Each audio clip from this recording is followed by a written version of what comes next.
The Hood is sunk. The HMS Prince of Wales and the County-class cruisers Norfolk and Suffolk change tact, and they continue to shadow the Bismarck and Prinz Eugen. Bismarck turns to face her pursuers, allowing Prinz Eugen a chance to slip away into the Atlantic.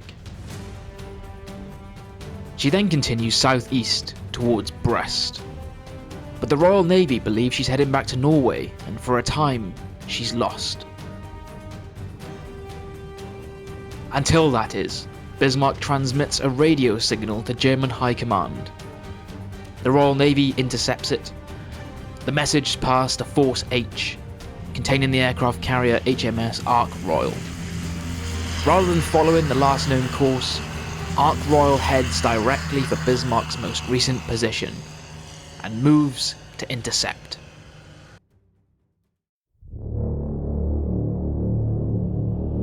Alright, so in this video we'll be depicting the HMS Ark Royal launching her Swordfish strike against the Bismarck in the Atlantic. I'll be using this Aoshima HMS Ark Royal 1700 kit, and this is a waterline model, unlike the Hood that we built last week, so there's no full hull here. It is, however, a really nice kit. It's not overloaded with detail, and unfortunately there's no photo etch this time, but this one's got just enough to work with. Overall, it builds into a convincing final model. I'm going to skim through the build fairly quickly here as there's not too much complexity.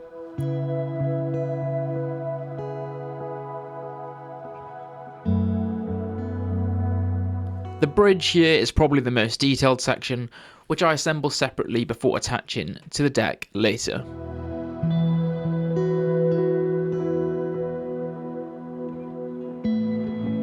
There are some nice smaller details here, although I did also manage to bend the antenna, which was a bit frustrating.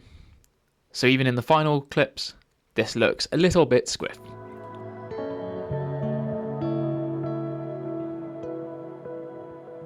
The thing I really want to focus on for this video, however, is the deck. I knew straight away that the success or failure of this model would depend heavily on getting the colour right.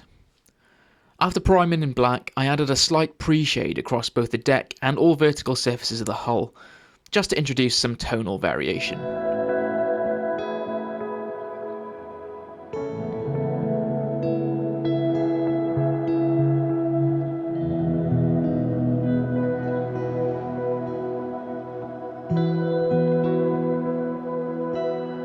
However, the primary colour for the deck is this Colour Coats bronze grey, designed to match the Royal Navy steel carrier deck finish.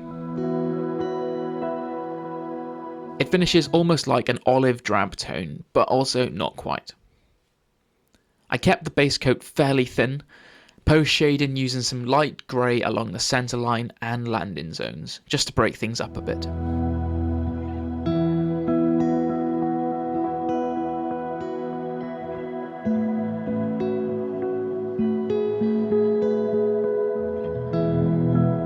For the weathering, I used this dark wash for wooden decks, and even though it's designed for wooden decks, it works really nicely here, adding some depth and a worn, slightly oily look to the metal. Most of it gets removed with thinner on a cotton bud here, leaving just enough behind to change the general colour. I also added some salt streaking effects, focusing on areas exposed to sea spray that would likely streak along the deck. Once again, dragging it back with some thinner to create some natural streaking.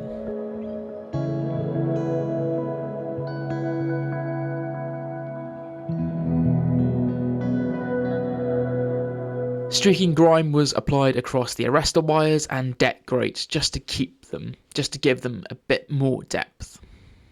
Again, removing most of it to keep things subtle. The arrestor wires themselves were finished in a burnt iron, with the buckles or end pieces finished in a steel tone. So the kit does include decals for the centre line, but I wanted to do it a bit more convincingly. So I masked up using some Tamiya tape and decided to spray it on. I did go a little bit heavy on this and I wanted it to be slightly more worn. However, apparently the Royal Navy would reapply this almost daily in operations. I did unfortunately lose the footage of the great reveal, so you just get this end piece reveal, but the result looks great. I knock it back slightly with a thin grey layer to blend it in, and at this scale I think this works really effectively. From there I added all the sub-assemblies, so the cranes, the boats and deck details.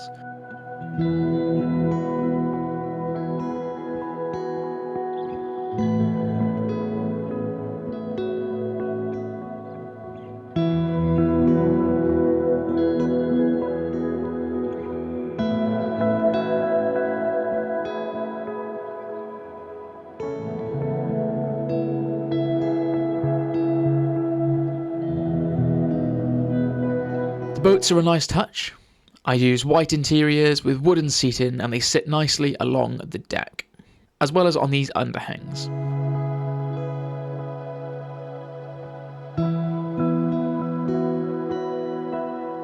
I then apply a gloss coat to the entire model before moving into some further weathering.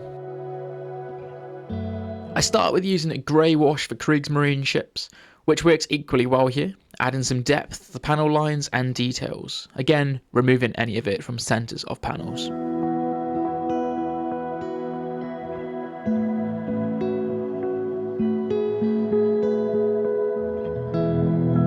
More salt streaking followed, and then blending everything together with a soft, flat brush.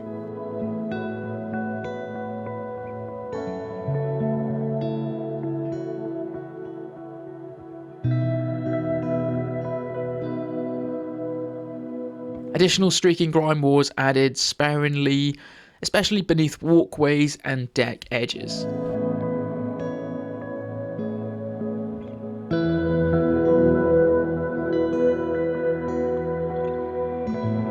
I also added subtle runoff staining at the bow. Even though the bow piece here looks completely separate and a bit unrealistic, this section does actually look a bit like this on my reference images from the Ark Royal. It was apparently a separate piece of metal. So final touches to this model include Tamiya smoke for the funnel and some small rubber black scruffs along the deck to simulate landing wear.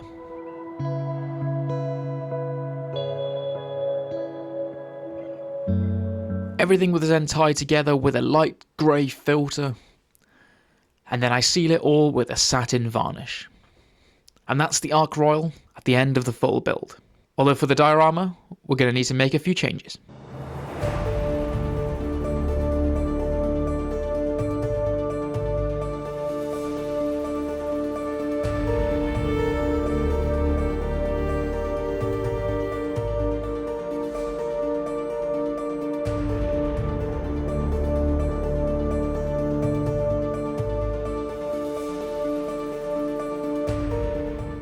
Okay, so into the diorama itself. And for the base, I'm going to be using a wooden artist panel. And once I've decided on the ship's direction, I build up the sea using foil. And just a reminder, so each diorama in this series of Hunt and Sink the Bismarck, I'll be using a slightly different method to create my sea base. Last time with Hood, I used clay. This time, it's the turn of foil and tissue.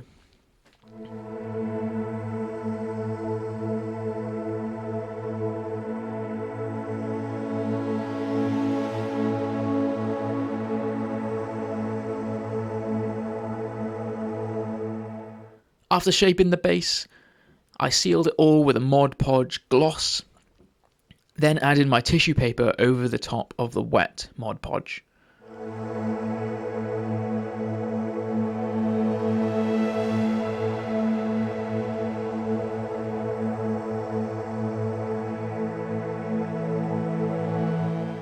Once it's all down, I fix it with some additional thinned PVA.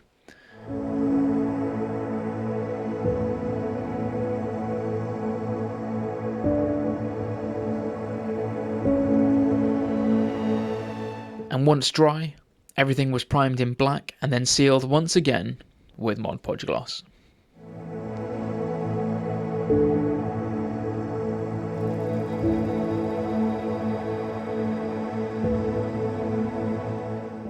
The base colour for the sea is Dark Sea Blue by Vallejo, which gives a really nice, rich Atlantic tone. I then introduced some areas of Dark Sea Green, in particularly in the wake areas, mainly to break up the surface.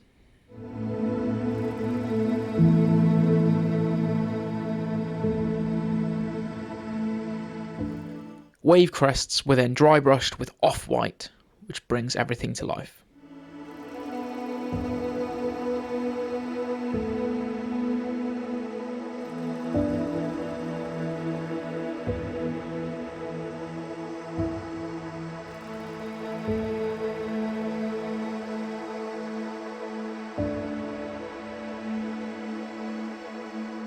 Back to the ship for a moment, and as I said, we do need to make some changes to the Ark Royal. The main change to the ship, however, is the lowering of the cranes, so these would be horizontal during flight ops, to avoid collisions and allow for aircraft recovery.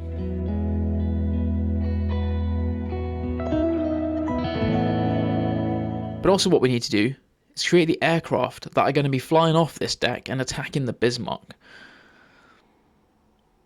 I used this set from Flyhawk, which includes these Fairey Swordfish. These are much more detailed than the versions that come with the kit, and even include photo etch wings and rear guns.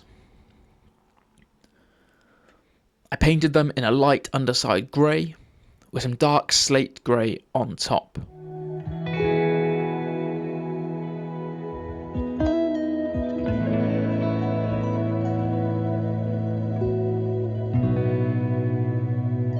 I did the body of the propeller in this nice red for a bit of contrast.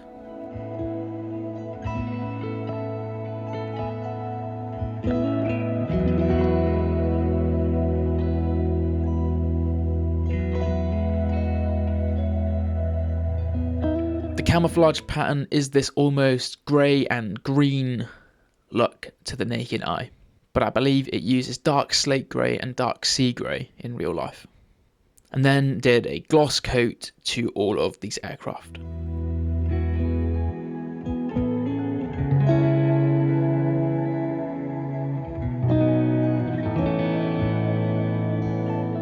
I then applied the decals, including tiny RAF roundels and insignias, using microset and microsol to settle them properly.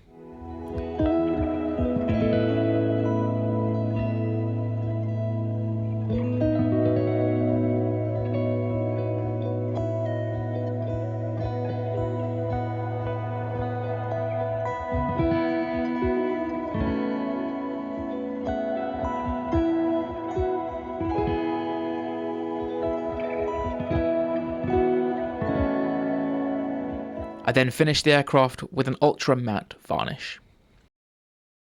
Back to the sea now, so I used gel medium to build up the wake and wave detail all the way along the hull and across the surface. This stuff looks so good when it's applied, but it does dry clear, so I had to go back in with some off-white dry brushing to bring that texture back out.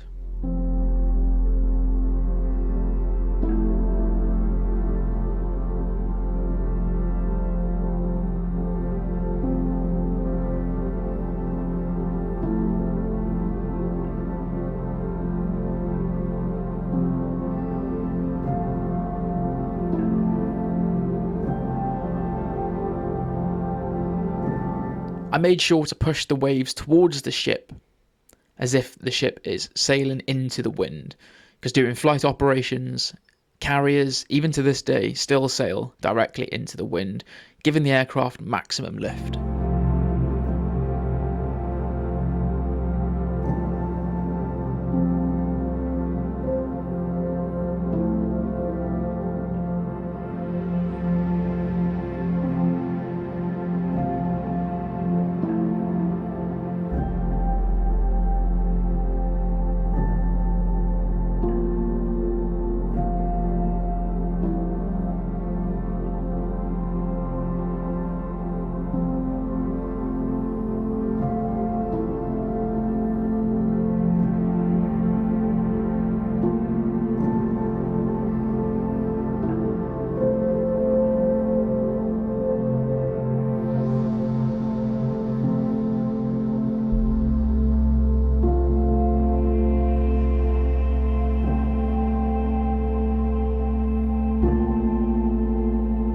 Some final touches to the model included some gloss varnish along the runoff areas, simulating water movement across the deck.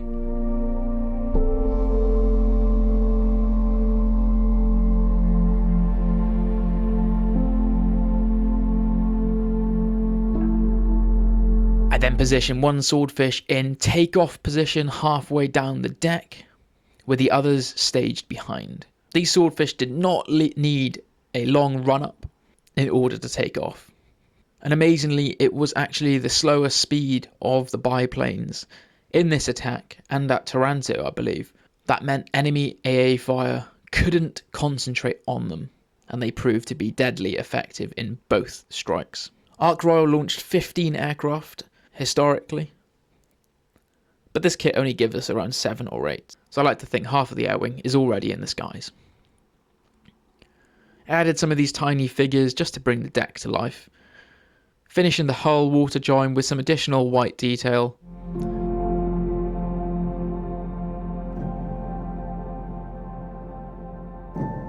And then finally, the base was painted black, and the diorama is complete.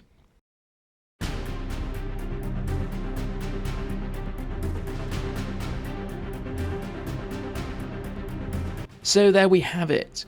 HMS Ark Royal launching his swordfish strike to cripple the Bismarck.